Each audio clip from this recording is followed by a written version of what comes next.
Hello and welcome back to my channel, and if you are new here, welcome to my channel. My name is Mazina and I've been cooking for my mom with cancer for the last 2 years, and I truly believe that diet is one of the most important roles whenever it comes to overcoming cancer or living with cancer or healing the body, and it's probably one of the things that overwhelms people the most. So in this video I thought I would share our meal prep for the week. I'm gonna be making a Buddha bowl, some chickpea muffins, some millet breakfast bowls, and some chickpea salad sandwiches. And as I go through making all of these different things, I'm going to explain why I chose what I chose and kind of elaborate a little bit more on it. But without further ado, let's get right into it.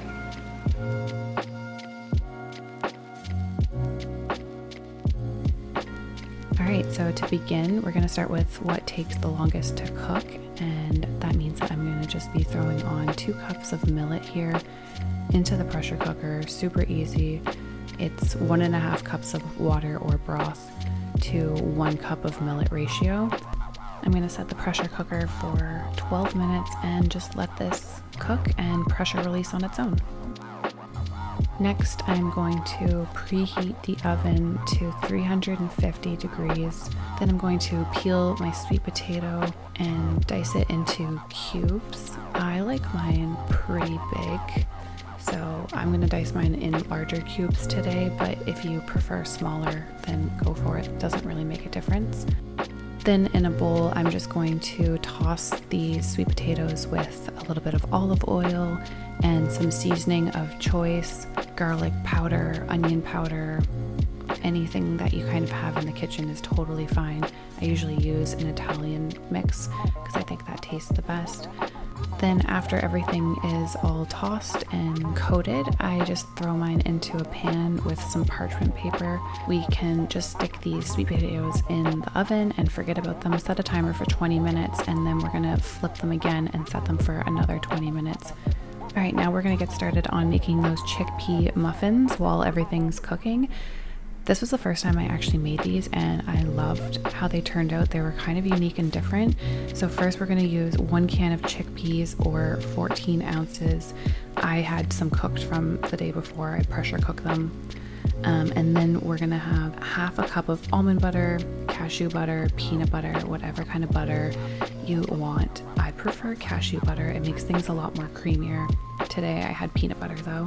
Then we're gonna add 1/4 cup of, the recipe calls for maple syrup, but I decided to put in this date syrup. I found this at HomeSense and I thought I would just give it a try because it spikes your blood sugars a little bit less than maple syrup itself. And if you want to add in a little bit more sweetness, maybe adding a monk fruit sweetener or whatever sweetener of your choice, just make sure that it's not an artificial sweetener. All right, then we're going to add in 1/2 teaspoon of cinnamon, 1/4 teaspoon of baking powder, and 1/4 teaspoon of baking soda, 2 teaspoons of vanilla extract, 2 tablespoons of rolled oats, and 1/4 teaspoon of salt, and you should be ready to blend this up. I'm going to be using my Vitamix today. It was a bit thick for it, so if you do have a food processor, I recommend using that instead. All right, before you start scooping your mixture into your muffin tin, just make sure you give it a spray ahead of time. These will probably look pretty thick and really creamy, especially if you did use the Vitamix, but just scooping these in.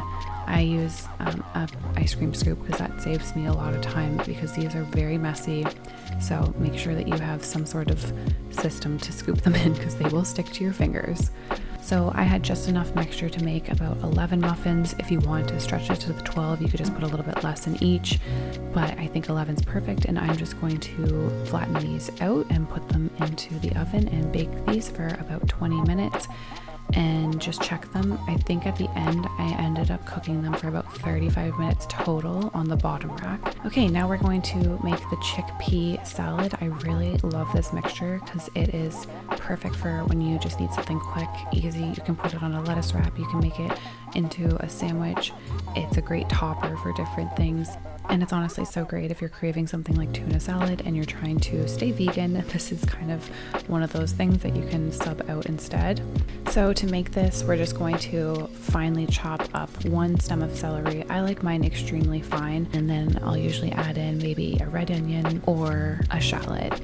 Then we're going to take about 1 can of chickpeas and just mash it up with a fork. This will take a little time. I don't have a better system than this, so if you guys have a better system than using the fork, then let me know, because this will take a little bit of time and your hand might start hurting at the end, so take a break if you need to. Once your chickpeas are all mashed up, we're going to add in some mayonnaise, preferably avocado oil mayonnaise, because that's one of the better oils that they can use with the mayo. And then we're just going to add in celery and onions and then a little bit of salt and pepper at the end, and then we're just going to mix this all together. So I would actually suggest keeping this mixture separate in your fridge, just ready to plop onto a sandwich whenever you're ready to use it. But for the purpose of this video, I'm just going to quickly show you how I make a sandwich out of it.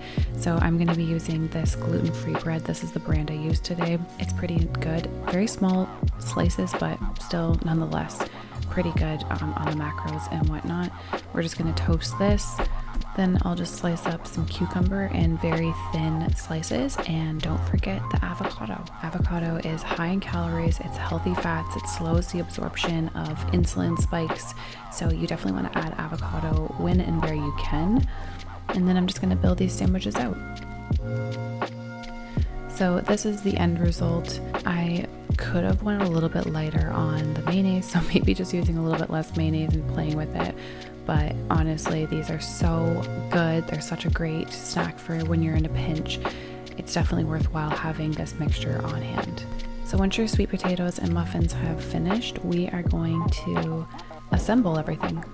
So I'm going to begin by portioning out the millet for the Buddha bowls into some containers.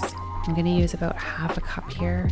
You can kind of play around with what you think looks acceptable for your portion size, but I used half a cup. Then I'm going to add some chopped spinach to each dish, because as I go to eat these, I'm just going to throw them into a pan and heat them up. So the spinach will be cooked once I go to eat them. Then I'm going to add some sliced shallots and put in that sweet potato that we just baked up. So we have a lot of carbs going on in this dish, so it is definitely necessary to add in a little bit of protein. I'm going to go navy beans. It's just something I had in my cupboard. I really needed to use them up. Normally I'd probably go with chickpeas or black beans at this point, but I feel like navy beans actually taste very similar to black beans, so I'm just going to use these up and put them into these Buddha bowls and finish them off. But if you did want to use another type of protein, maybe some tofu or something like that, then absolutely go for it. These Buddha bowls are so easy. You can, as long as you can just throw them into a pan, whatever you can dream up, you can put in here. I just prefer to use anything that's more plant-based, because animal protein has been shown to potentially cause cancer growth, so I just try to avoid it if I can. It's not the end of the world if you do use it. It just can cause inflammation depending on the quality and such, so I usually just stick with beans, and those are really good for balancing out hormones too. So hopefully by the end of it you end up with some beautiful looking dishes like this, and you can just put the lids on them and store them in the fridge for when you need them. Now I'm going to share with you my favorite tahini dressing for Buddha bowls. Ooh, this one is so good, guys. So first we're going to put in 2 tablespoons of apple cider vinegar, 2 tablespoons of tamari or gluten-free soy sauce, 2 tablespoons of lemon juice, which is approximately half a lemon. I usually just eyeball this. Then we're going to put in 1 teaspoon of garlic, 4 tablespoons of nutritional yeast. This is what makes it.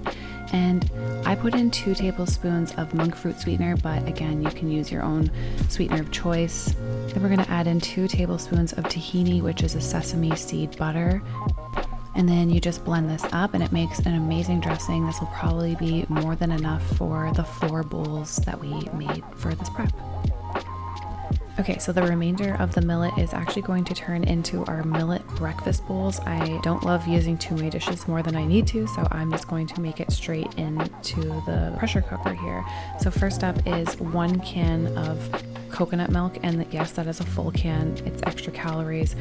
If you know anything about cancer, it can cause cachexia, which is just the deprivation of nutrients to the body. So cancer patients typically will pass away from cachexia more often than the actual cancer itself, and that's whenever they get too skinny and lose a lot of weight. And yeah, we don't want that. So definitely trying to add in calories wherever we can.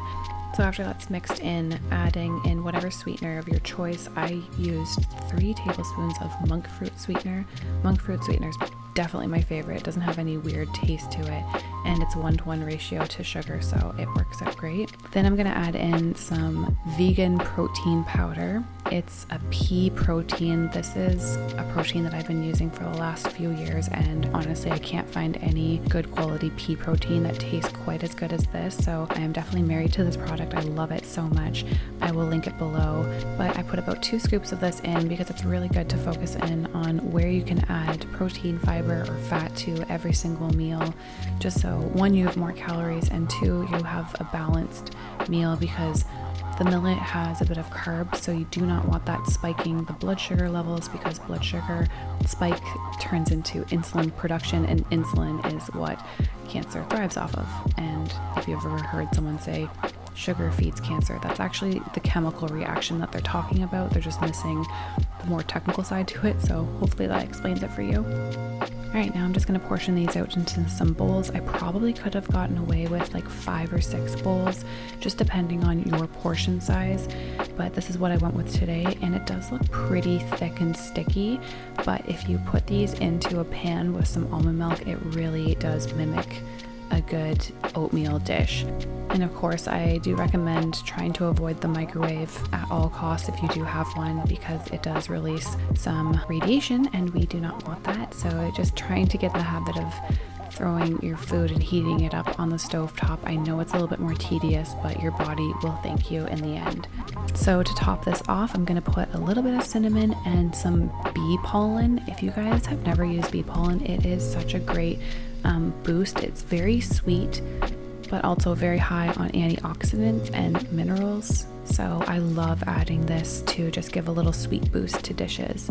So there you have it. You should be left with at least a few days worth of meal prep, and it will be an easy grab and go for you. I hope that you enjoyed this video. Comment below if you have any questions, or if you have any particular meals that you would like to see. I'm going to be making more food videos, so don't forget to like and subscribe this video so you can help me expand my reach, because more people need to know about cancer-friendly meals. I feel like there's just not enough information out there, and if you have any more information, please link it below, because I would love to see more people doing this type of thing. But other than that, I hope you guys have the best day ever. Take care of yourselves, and don't forget to breathe. All right, bye.